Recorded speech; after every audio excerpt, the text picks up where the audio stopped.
de leite, iogurte, e agora a gente está implantando um laticínio aqui na propriedade para que nos próximos meses a gente consiga fazer a transformação aqui na propriedade mesmo. O Brasil exportou em julho cerca de 90 mil toneladas de carne suína. Este é o segundo maior volume já registrado pela Secretaria de Comércio Exterior, ficando atrás apenas dos registros de maio deste ano. Após registrar recorde em maio, os embarques de carne suína in natura atingiram, em julho, o segundo maior volume de toda a série histórica da Secretaria do Comércio Exterior, iniciada em 1997. De acordo com informações do CPEA, no último mês o Brasil exportou 90 mil toneladas de carne suína, apenas 500 toneladas a menos do que em maio. Com as exportações elevadas, as cotações do suíno vivo no mercado doméstico seguem em alta neste começo de agosto. O alto volume exportado tem elevado a demanda da indústria nacional para os suínos no mercado independente, limitando ainda mais a oferta de animais para abate e reforçando o movimento de alta nos preços que vem sendo verificado desde meados de julho. Você vai conhecer agora um programa educacional que está mudando a vida no campo no Distrito Federal. O projeto tem como objetivo levar qualificação aos moradores da área rural, um programa auxiliar na educação de filhos de produtores para que eles possam dar continuidade ao trabalho dos pais. Cleiton é técnico em agropecuária e produtor rural. Ele produz mudas ornamentais e nativas do Cerrado em um terreno na casa da mãe dele na zona rural de Planaltina. Começou catando sementes e hoje comercializa as plantas na região. Minha mãe sempre foi produtora rural e foi meu exemplo de vida, é meu exemplo de vida. E através disso eu consegui ver também que o trabalho que ela sempre vem fazendo no campo é um trabalho que eu tenho que trazer isso para mim também, porque através da minha formação eu vi que ele tem uma importância muito grande no meio ambiente e também na nossa alimentação. Para viabilizar o negócio com custo de produção, ele foi em busca de capacitação. Assim como Cleiton, a Luciele foi em busca do sonho. Há um ano, ela resolveu investir em uma granja na Fercal, onde fica a roça do pai dela de 24 hectares. Começou com poucas aves, hoje são cerca de 200 e os ovos são vendidos na região. Eu decidi me aperfeiçoar na área da agronomia, né? Me formei como agrônoma e a partir daí que foi ainda mais o meu maior incentivo para continuar morando aqui na região rural. O irmão da Luciele, o André, é sócio dela nos negócios. Para alavancar as vendas e empreender no campo, os dois buscaram apoio e participaram do programa Filhos desse Solo da Emater DF. Ele ajudou muita gente na questão de saber divulgar o nosso produto e também incentivou muita gente a realmente fazer. Porque a gente chegou lá meio com o pé atrás, com um pouco de medo e de receio de fazer o projeto, de construir uma granja. Mas o projeto incentivou muito, tanto a professora como os assistentes lá da Emater. Seu Edivan nasceu e cresceu no campo. Hoje ele é servidor público, mas continua se dedicando à agricultura. Ele se enche de orgulho ao ver os filhos dando continuidade ao trabalho da família. Está colhendo ali um fruto que plantou, eu eduquei eles nas duas vidas. Tanto a minha filha é formada em engenheira, meu filho estudou, mas sempre voltado para o campo. Então, para mim, eu falei para eles, de um lado e do outro, cuidou dos dois lados. Todo esse empreendedorismo no campo é graças ao programa da Emater, que capacita os jovens das áreas rurais do Distrito Federal. A ideia do programa é dar possibilidade aos filhos de agricultores de continuarem morando no campo e se tornarem pequenos empresários para que possam fortalecer e movimentar ainda mais a economia local, sem a necessidade de se deslocarem para as grandes cidades. Que tem por objetivo proporcionar aos jovens que tem alguma ligação com propriedades rurais no Distrito Federal, experiências de gestão do próprio negócio, chega exatamente para mediar a comunicação entre a turma jovem e aquela turma considerada um pouco mais conservadora. Porque durante o curso, os alunos aprendem a gerir os seus planos de negócio. O ciclone bomba, que atingiu diversas cidades catarinenses no mês passado, causou impacto aos produtores rurais. A estimativa é de que os agricultores demorem cerca de 1 ano e meio para recuperar tudo que foi perdido no campo. O vento que atingiu a cidade também deixou um rastro de destruição no campo. Nessa plantação onde nós estamos, o proprietário estava se preparando para realizar a colheita daqui a uns 20 dias. Esse vento forte não destruiu apenas a planta, que estava prestes a ser colhida, como também o perfilho, aquela planta que nasce ao lado e que estava se desenvolvendo. Um prejuízo que vai se estender ao longo dos próximos meses. Segundo o técnico da Ipagre, o mesmo aconteceu com os bananais de garuva. Nem o cacho que está no chão pôde ser reaproveitado, pois ainda não tem peso para ser comercializado no mercado. A estimativa é que os produtores levem 1 ano e meio para conseguir recuperar as plantações. As principais atividades agrícolas afetadas foram a cultura da banana e a pupunha, onde elas foram em algumas propriedades aí com danos na ordem de 100%. A grosso modo, a gente pode estimar que na cultura da banana teremos aí em torno de uma redução de 90% na colheita. Isso impacta aí nos próximos 12 meses, que deixa de entrar na economia e para os produtores é um valor na ordem de próximo de 16 milhões. E na pupunha, nós temos em torno de 670 hectares, 500 e poucos tiveram também sido afetados em maior ou menor gravidade, que a gente acabou estimando uma perda geral em 80%, impactando em menos 5 milhões aí dentro da atividade e remuneração aos agricultores. No total, a agricultura de garuva registrou mais de 35 milhões de reais em perdas. Além das plantas que estavam se desenvolvendo, tem ainda os danos na infraestrutura, que contabilizam quase 3 milhões, como perdas de galpões, insumos e maquinários. Para renovar e recuperar os hectares destruídos, a Ipagre estima que será preciso mais de 10 milhões de reais. Embora a banana e a pupunha tenham sido as mais afetadas, o ciclone também levou embora o lucro de outras culturas, como aipim, cana, frutas e flores. Poucas propriedades tinham seguro. Para essas, a Ipagre está realizando vistorias e emitindo laudos para liberar junto às seguradoras os valores. Para os demais, a orientação é tentar as linhas de crédito disponíveis junto ao governo. Investimentos que vão variar entre 2,75% a 4% ao ano, conforme a atividade.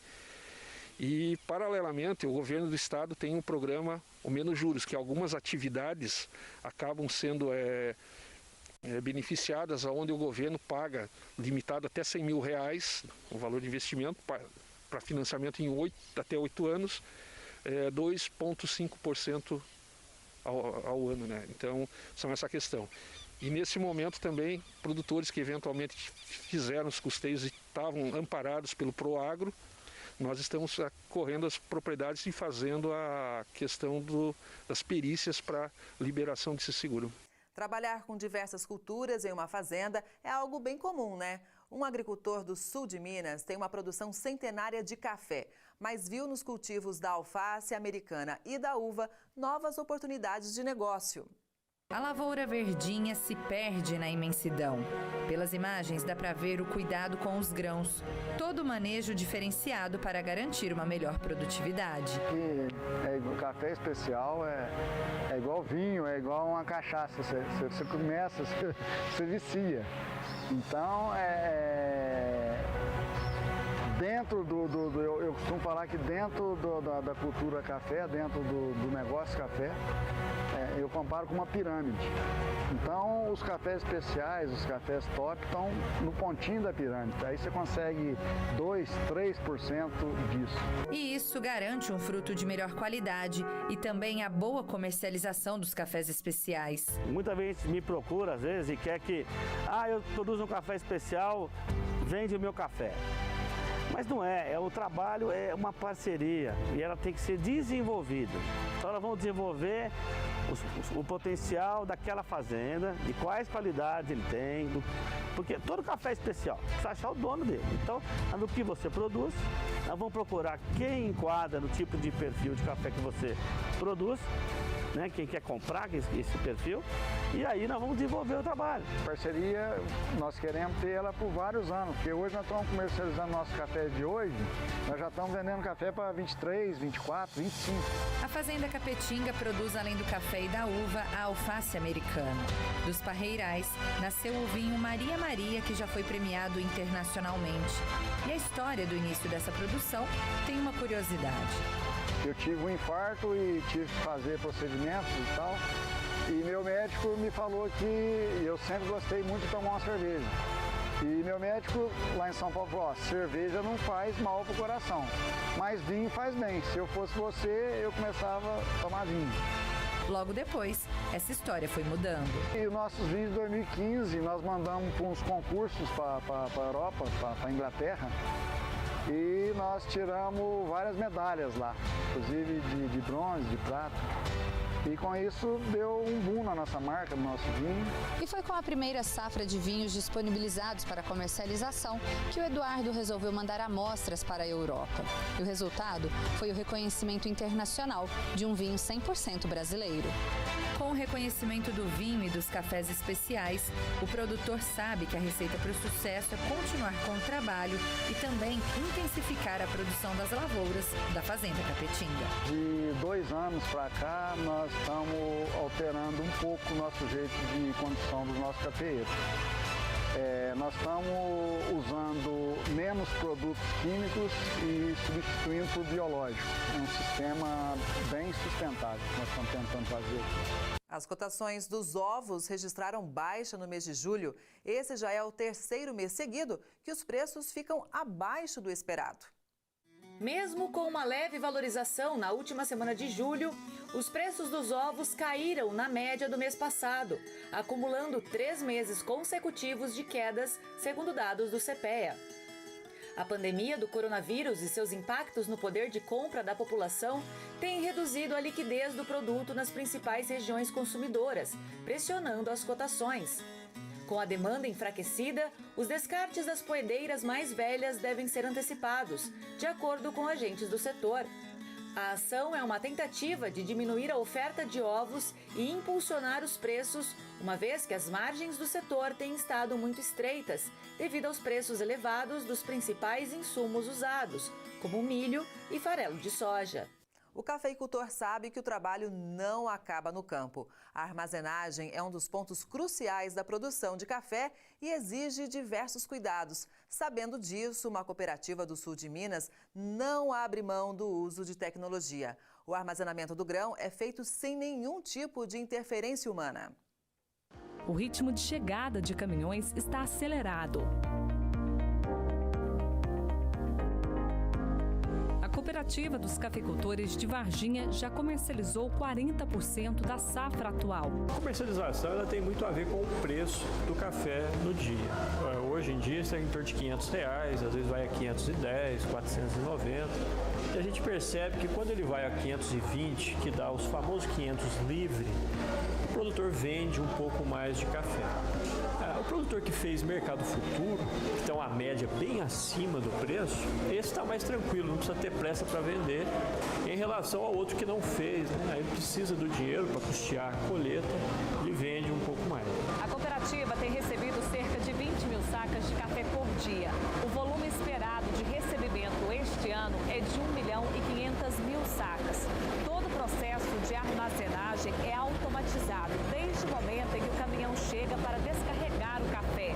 Tudo isso para gerar segurança para o produtor. Todo o processo é feito com código de barras, chips, então não tem nada manual. Só para se ter ideia, não existe nenhum tipo de interferência humana. Assim que o caminhão chega, é gerado um código pela nota fiscal. O café é descarregado na balança. Hoje o processo, os nossos tombadores, já estão os tombadores com balança, que são aferidos anualmente pelo Inmetro, além do acompanhamento técnico da nossa equipe. Logo após, os cafés vão para estes silos e em seguida são empegados. Nos bags são colocados o código de barra. O tablet da empilhadeira faz a leitura. O mapa do armazém é aberto e o sistema indica o local onde o café será armazenado. No chão dos armazéns, nessas bolinhas, existem chips que permitem esse mapeamento. Se o operador errar, o sistema trava. Feito isso, uma amostra vai para a classificação. E é nesse espaço que os profissionais verificam a qualidade dos cafés que chegam, que, aliás, nessa safra tem dado gosto. O café está um pouco mais graúdo, o aspecto está melhor, o café, acho que como choveu bem, o ano correu bem, o café teve uma boa granação e tudo. Então o café tá de muito boa qualidade, a bebida é muito boa.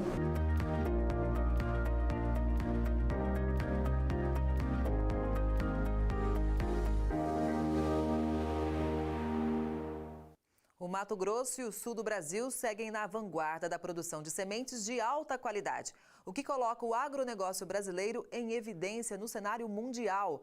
Mas para alcançar um patamar de excelência, é preciso trabalho que vai além de um bom manejo na lavoura. Olha só. Quem enxerga uma lavoura bem desenvolvida ou uma excelente colheita, nem imagina o processo pelo qual a semente passou para transformar-se em uma planta de alta qualidade e produção. Aqui é onde acontece o processo de classificação, na unidade de beneficiamento de sementes. É papel do Jefferson fazer a primeira coleta que vai para a análise. A partir do momento que chega a carga de soja lá do produtor, eu avalio a umidade, impureza, dano mecânico, e daí a gente aprova a carga, ou não, né? Amostras iguais a essas, né? Coletada em subamostras no caminhão, e a partir daí a gente faz o teste. Só que além da amostra encaminhada para o laboratório, existe uma outra testada nas estufas da própria cooperativa. Uma maneira de ter uma contraprova e dobrar a certificação sobre o que é plantado no campo. O processo de produção de semente da cooperativa, a gente tem os laboratórios credenciados pelo MAPA, que fazem o teste oficial, né? Além disso, então, nós fizemos o teste de solo também, que dá uma segurança para nós também no processo de produção de semente e, com certeza, uma qualidade e uma segurança muito maior para o nosso cliente, para os nossos associados que vão adquirir essa semente.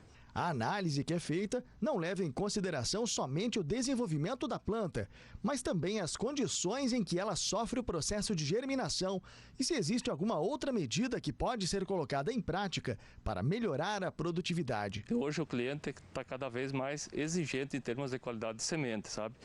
E esse é um lema que a gente carrega muito forte, realmente de entregar uma semente de qualidade.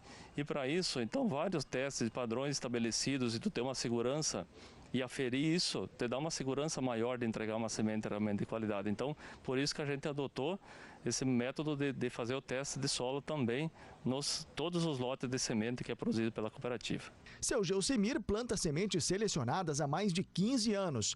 Tanto cuidado com o produto e com o manejo, aliado ao acompanhamento técnico da cooperativa, transformou ele num multiplicador.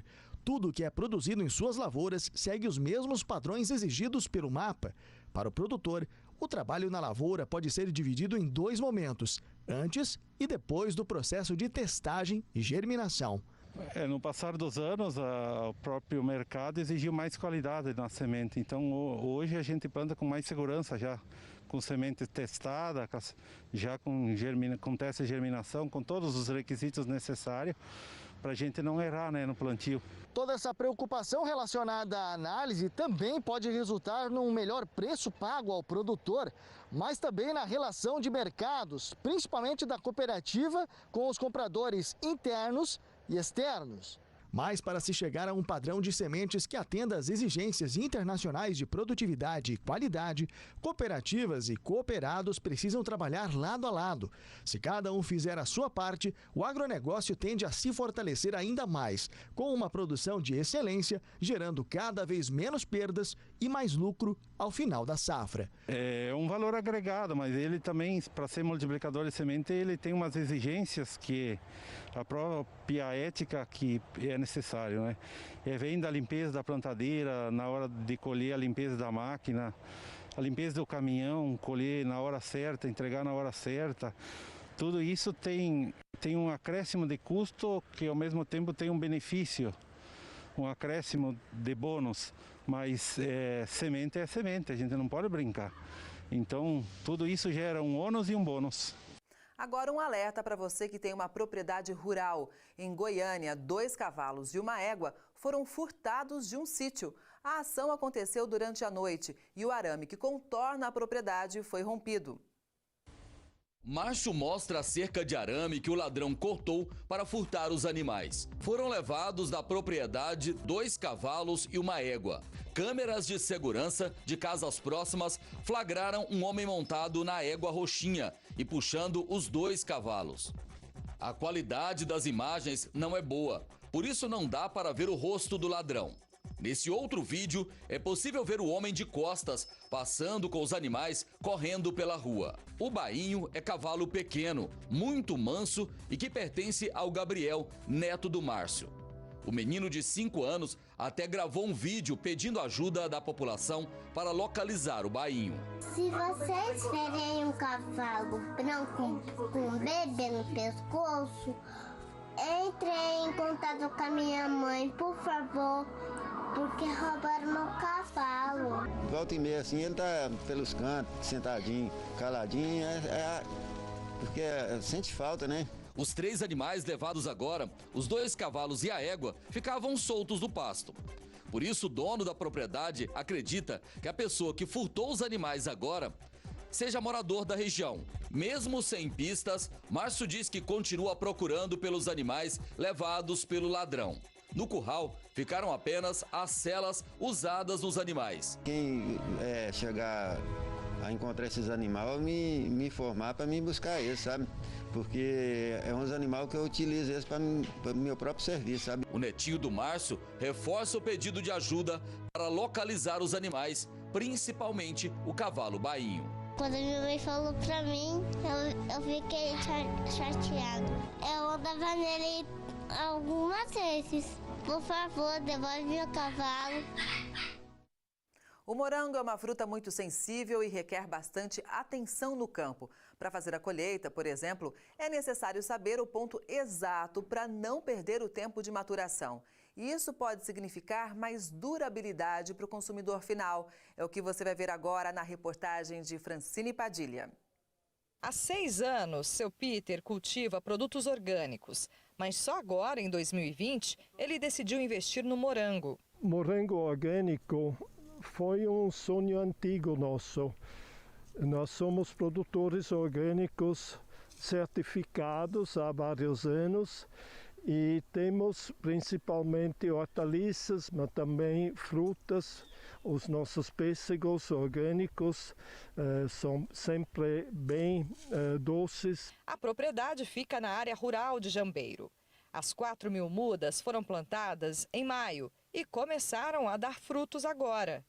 Aqui são 3 variedades, 2 espanholas, San Andreas e Camino Real, e uma brasileira, RPA. A expectativa é colher 1 tonelada de morango até dezembro. São variedades super produtivas e super adocicadas. Então, cada variedade ela tem um Brix diferente vamos supor, de um sabor diferenciado. Normalmente lá no supermercado, na prateleira, a gente encontra o morango já bem vermelhinho, bem maduro. Mas o ponto de colheita dele é um pouco antes, como os técnicos estavam me explicando. A gente vai mostrar aqui, olha, um morango que já está no ponto para ser colhido, que é esse aqui, olha. A gente percebe que a ponta dele é bem vermelhinha, mas aqui em cima ainda está mais verde. Colhendo dessa maneira, eles garantem um produto com mais qualidade para o cliente e mais durabilidade, né, Brena? Isso, exatamente. A gente colhe ele um pouco verde aqui para dar tempo de chegar no cliente com qualidade. Ele ainda está durinho e está doce. Quando a gente colhe ele inteiro vermelho, até o transporte pode fazer com que ele chegue amassado ou danificado e isso não quer para o nosso cliente. E qual que é o tempo de geladeira desse morango? Esse morango no teste está durando 8 dias na geladeira. Quer dizer, é um tempo considerado bom para uma fruta que é uma fruta delicada. Exatamente. Dá tempo da gente atender todos os clientes e ainda chega com qualidade. E essa fruta aqui que a Brena está segurando é da variedade PRA, que é aquela variedade brasileira, que surpreendeu vocês. Exatamente, é o primeiro ano de plantio dela e tem feito grandes surpresas no plantio, porque ela está robusta, porque os frutos estão grandes, os frutos estão bem maduros e estão bem doces. E o interessante que você estava me explicando também é que a muda dessa variedade para vocês aqui chegou um pouquinho menor, né? E aí ela já mostrou um resultado mais rápido. Exatamente, a gente tem 2 meses e meio de plantio até a colheita e as outras variedades ainda não estão produzindo e ela já está produzindo um fruto bom. E doce. E doce, muito doce. Que é o mais importante. Exatamente. Por ser um fruto delicado, o morango é suscetível a pragas. E por isso o cultivo orgânico, sem defensivos, é cheio de desafios. Ele atrai também muitos bichinhos. Nós aqui temos agora problemas com pássaros. Nós trabalhamos com adubos orgânicos, fazemos um biofertilizante baseado em vários produtos orgânicos e isto ajuda a planta a ficar mais forte. Mais resistente. Mais resistente. Não é à toa que a oferta de morango acontece principalmente nessa época do ano. É que o fruto gosta de temperaturas mais baixas. O problema é que 2020 está com um inverno atípico, mais quente, o que pode atrapalhar a produção. Não é o caso aqui da fazenda. Exatamente porque eles escolheram 3 variedades diferentes. O San Andreas é uma cultura que ela gosta um pouco mais de calor. Então, como as noites são muito frias e aqui durante o dia é bem quente, então essa diferença vai nos ajudar e essa variedade está correspondendo bem. O clima de Jambeiro favoreceu o cultivo e a primeira colheita já mostra bons resultados. Por isso que a gente testou essas variedades, porque vamos dar um exemplo, uma variedade que só adapta bem ao frio, que é o PRA e o Camino. Então, uma temperatura elevada, o San Andreas gosta melhor. Então, é por isso que a gente quer fazer esses testes, porque para facilitar o nosso manejo no próximo ano, a tomada de decisão. A produção daqui segue para mercados de cidades do Vale do Paraíba. Existe um entendimento de que o fruto orgânico ele é menor, mais machucado, isso é até aceito por muita gente. Agora, é mito ou é verdade, Bruna? Eu acho que parcialmente verdade, porque no passado era assim, a tecnologia da agricultura orgânica no Brasil era mais escassa, então os produtores acabavam também por colher o fruto muito antes dele estar pronto para a colheita. E hoje em dia já existe maior conhecimento dos produtores orgânicos e também a paciência de esperar o fruto estar pronto, porém ainda assim tem uma aceitação difícil com a clientela, porque eles veem uma fruta grande, boa, e eles pensam, calma lá, tem alguma coisa errada isso aqui, como é que pode crescer sem fertilizante e tal? Pois é, esse por exemplo, ó, a gente vai mostrar aqui um morango, olha o tamanho desse morango, ele está perfeito, enorme e não foi utilizado nenhum defensivo, nenhum fertilizante químico. O que explica isso, Bruna? Quer dizer, esse é um alimento orgânico. Sim, eu acho que tudo depende muito do pré-plantio.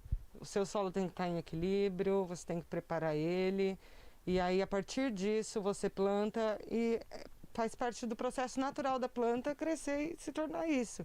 Depende muito da variedade também, existem variedades menores, maiores, como a banana maçã, você não espera que ela cresça como uma nanica, né? Mas vai da paciência, do manejo e você fazer as suas biofertilizações e ficar em cima e saber o que você está fazendo. Perfeito, então vamos só mostrar para a gente finalizar. Mito ou verdade? Fruto orgânico é pequeno e machucado? Em 2020 é mito. Trabalhar com a retirada de mel não é uma tarefa fácil. Precisa ter roupa necessária, equipamentos de proteção. Você vai conhecer agora 2 irmãs que trabalham juntas no período de safra, que começa agora em agosto e segue até setembro. E são elas que explicam todo o manejo pra gente.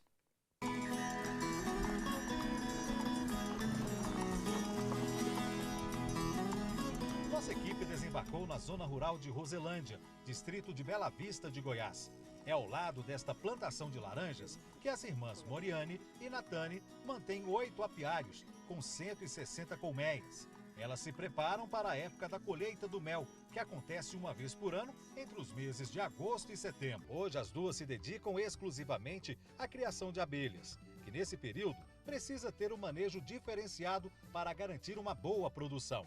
A estimativa de safra deste ano é de 5 toneladas de mel. A parte de baixo é o ninho.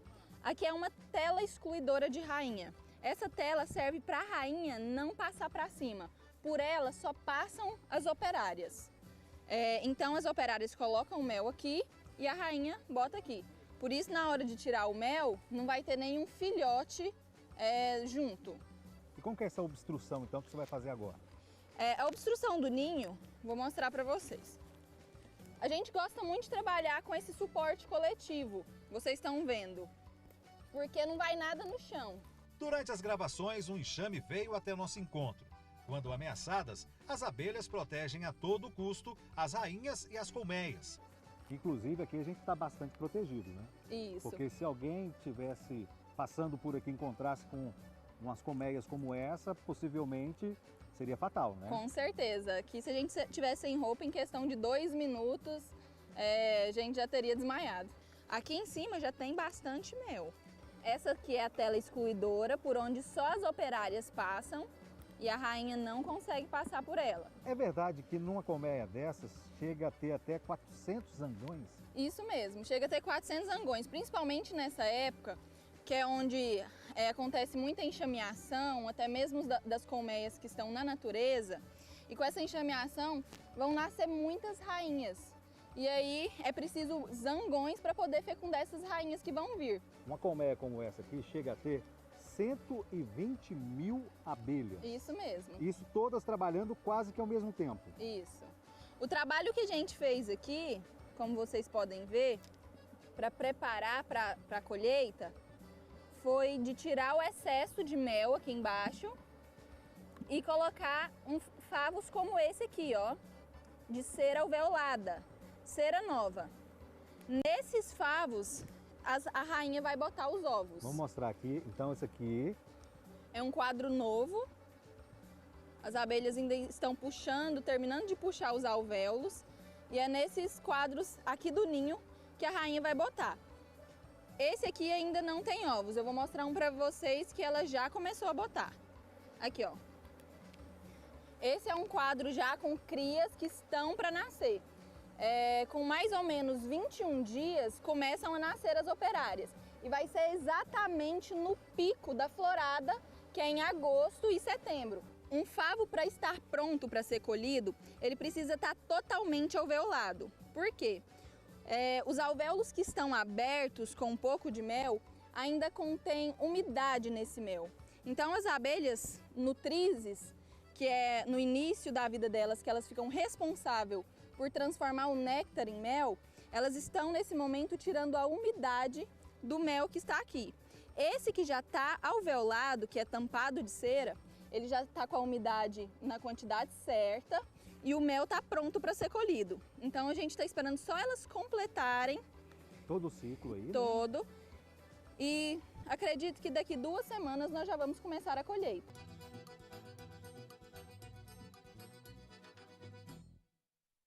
O Record News Rural de hoje fica por aqui. Obrigada pela companhia. Até a próxima. Tchau.